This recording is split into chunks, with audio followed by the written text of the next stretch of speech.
Pare, describe it to me nga. Ano ba nararamdaman mo? Persistent ba yan? Piercing? Nahihilo ka ba? Nasusuka ka? Ano ba yung headache mo? Parang pinipisa siya eh. And at the same time, hirap akong makatulog. Well, pare, chronic sleep deprivation can elevate cortisol levels. Alam mo, pag mataas ang stress hormones mo, naapektuhan ng blood pressure mo, blood sugar, pati lipid profile.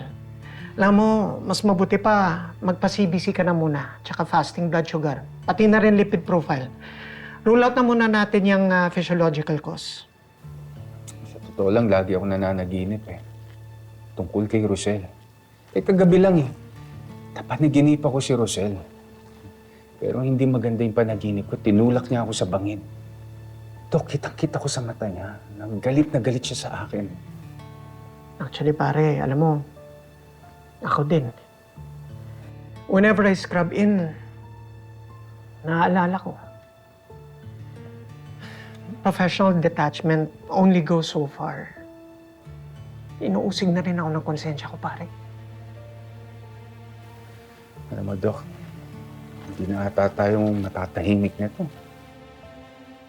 Stress will always manifest physically hanggat hindi mo ina-address ang root cause. Sometimes, the actual cure is not medication. It's confession. Siguro pare, panahon na para aminin na natin ang totoo. Bahala ko namang gawin yan eh. Yun nga lang, hindi ko alam kung kailan.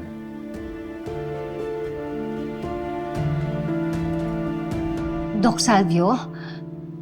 Sino po siya? Hindi niyo po siya kilala? Pero bakit nasa kanya yung batang hinahanap niyo? Hindi ko alam kung tamang pagkatiwalaan ko kayo sa mga nalalaman ko.